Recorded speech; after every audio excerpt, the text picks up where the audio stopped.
Hello everybody, this is Gareth Cahoon Speaks back here with another video. I'd like you to hit the subscribe bar, give me a thumbs up if you like the video, or hit the notification bell to be notified when I post my next post. Or else you can look me up at my website, which is www.garethcahoon.co.uk. Or if you'd like to support the ministry work that I do, you can do so through PayPal to garethcahoon3@gmail.com. You can see that the picture above my head has a magnifying glass with a pen over Iran, or Tehran, the capital city of Iran. So this one is about Iran and prophecy, what the collapse of the regime could mean for Ezekiel 38 and 39. Even though the full unfolding of Ezekiel's prophecy has not taken place, the pattern of war described in Ezekiel 38 and 39 has undeniably been activated. We have witnessed 500 ballistic missiles fired from Iran towards Israel, the Holy Land, and heard the Turkish leadership openly call for jihad to take back Jerusalem. The contours of the coalition and its motivations are coming into view. But this raises a profound question. If the Islamic Republic collapses, how could the Ezekiel prophecy still proceed? For decades, the Ayatollahs appeared to be the ideal nemesis described in the prophetic text, yet at this very moment, their days seem numbered, a regime collapsing under its own weight. Today's clerical establishment is crippled by corruption, internal power struggles, and an eschatological obsession with the Mahdi, and has driven the economy to ruin. The regime is at odds with nearly 85% of the population. It is dysfunctional, deeply unpopular among the youth, and may not survive long enough to carry out the role many assumed it would play in prophetic history.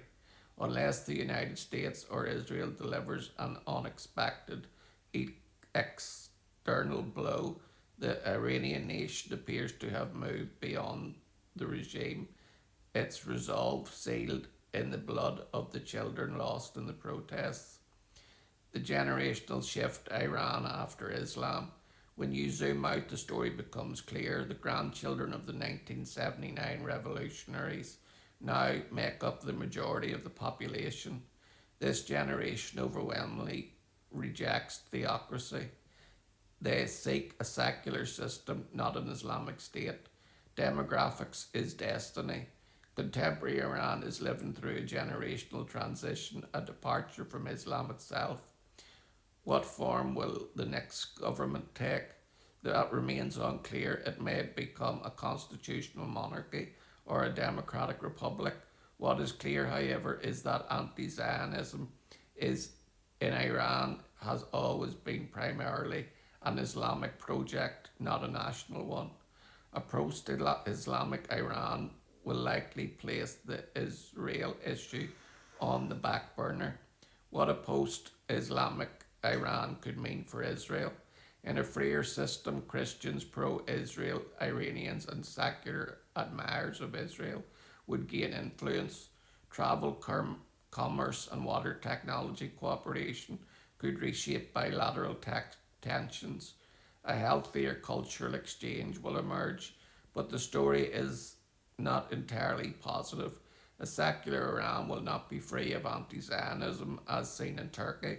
Islamist remnants often put on suits and rebrand, and Iran's smaller opposition groups, almost all aligned with the global left, are already positioning themselves as anti-Zionist, though through a progressive lens. The return of secular universities and Western-style academic ideology will also open the door to the same anti-Israel indoctrination visible in Western campuses. In other words, the left will replace Islam as the leading voice of anti-Zionism in Iran. Countries like Canada, the UK, and Australia already demonstrate how a vibrant pro-Israel minority can coexist with a left-leaning government willing to recognise a Palestinian state. A free parliament in Iran will similarly decide its foreign policy direction, and the majority may not be pro-Israel. prophetic alignment after the regime. The ancient Medo-Persian Empire was part of the imperial system described in the vision of King Nebuchadnezzar, and modern Iran is what remains of that heritage. The current secular regime, revolutionary, isolated, and ideologically idiosyncratic, does not fit nearly into the world order. A post-revolution Iran, however, very well might integration into the final empire, as the 1979 revolution recedes into history. A new Iranian state would be more capable of aligning with the global imperium, that composite final empire described by the prophets. 2. The Sunni Shia barriers will remain, but the left bridges them. The sectarian divide makes a unified Islamic military coalition unlikely, yet the global left serves as a bridge ideology, enabling cooperation between Iran and the Sunni Islamist governments, especially those influenced by the Muslim Brotherhood. 3. From militias to national armies. The current war has shown that proxy militias, powerful as they are, cannot defeat Israel. The next stage for Israel's enemies is the activation of a national armies. If sanctions lift, Iran could quickly exploit its vast natural resources, acquire advanced jets, accelerate AI and quantum computing based military technologies that would help equalize its military capabilities with Israel and enable Iran to participate fully in the Ezekiel coalition.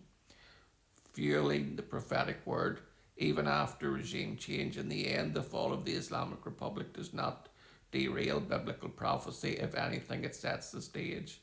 The controversial blessing ode to Persia, the Gentile empire that blessed Israel in antiquity, may bring a temporary reprieve, a Sabbath in history of the Middle East, and for the people in Iran, a national hostage to a Hamas-like government.